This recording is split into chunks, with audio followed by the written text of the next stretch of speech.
Hello everyone, welcome back to my channel. Today we'll be talking about Chinese philosophy. Today we will be talking about the Yin Yang model.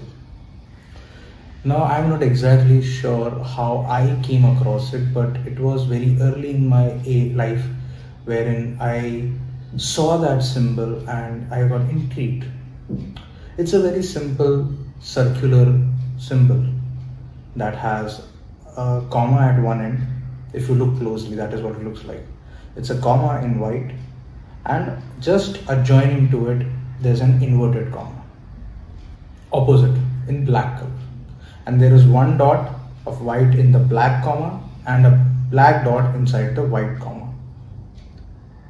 A very simple design with only black and white colors. But what does it actually signify? And that has intrigued me for a very long time, and that is why I decided to make a video on it. What does the Yin Yang model or the Chinese philosophy actually deals with over here is that opposites have to be in an interconnected plane. For sure they are opposites, but there has to be an interconnected relation, an interlinking between them. For them to exist, for them to even exist in the very first place, their coexistence is what Yin Yang deals with. Now tell me one thing, what does opposite actually mean? Let's just say that when I'm talking about opposites, I'm talking about day and night. I'm talking about good and bad. I'm talking about right and wrong. Let's just assume for a minute that a society, a civilization, can only continue if there is a balance in these opposites.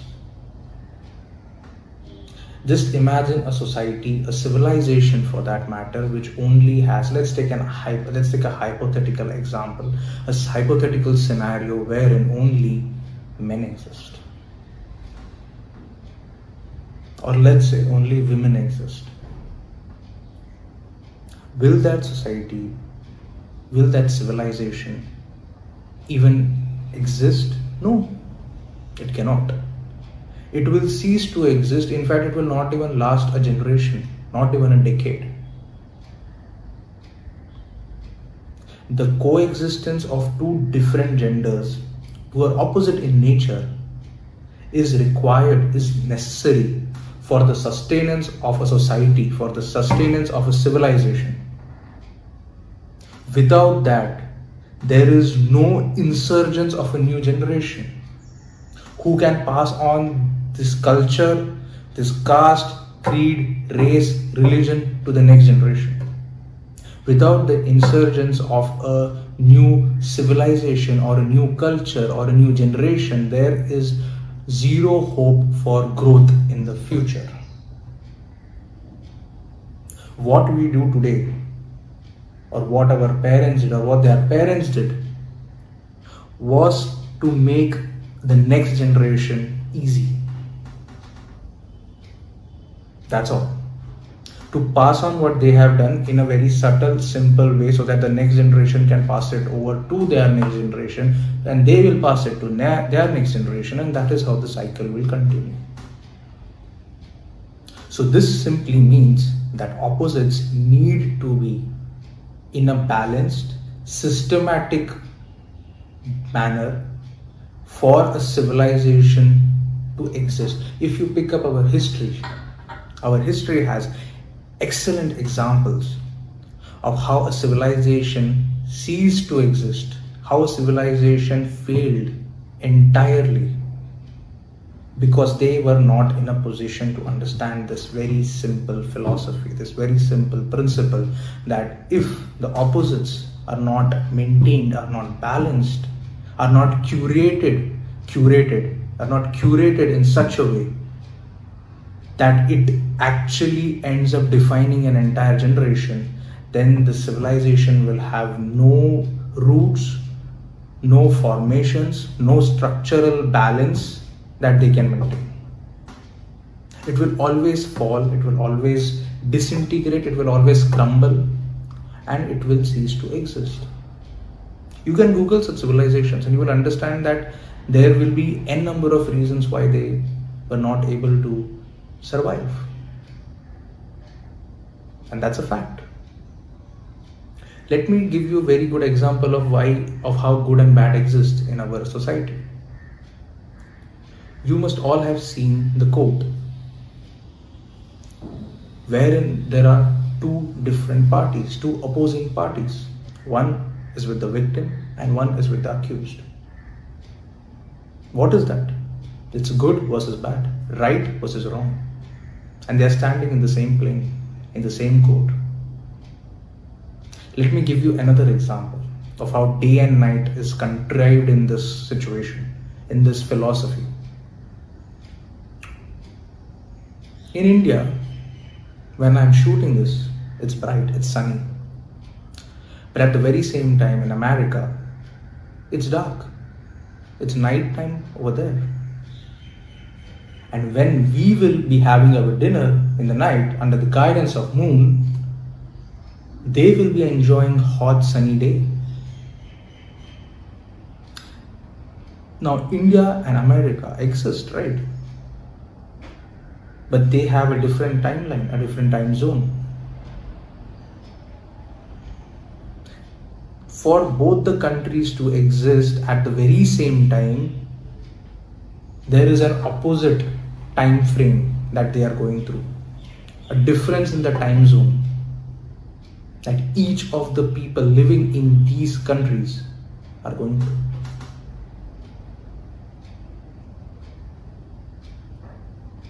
Let me give you another personal example of how good and bad exists.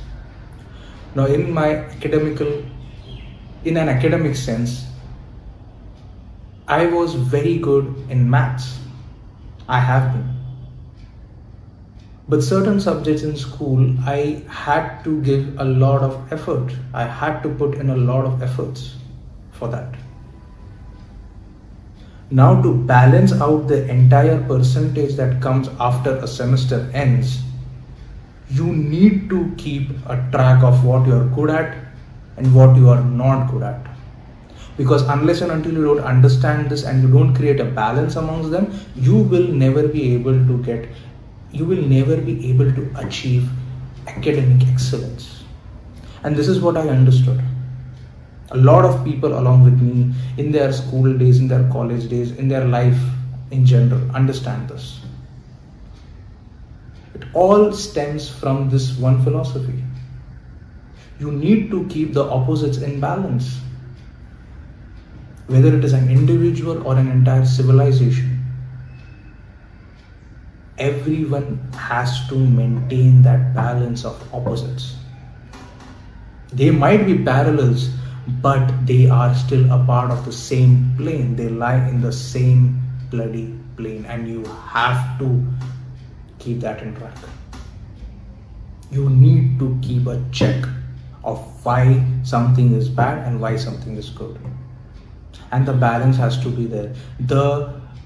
Let's just say, if one gets a lot of priority, if one has been brought to its pinnacle, the civilization will cease to exist. If it's only good in the society or only bad in the society, it will never survive. Simply, it means that there has to be a balance of both in our society. And that is exactly what this philosophy deals with. Now, this philosophy has a lot of inspiration, has a lot of, let's just say, significant amount of presence has been found in martial arts.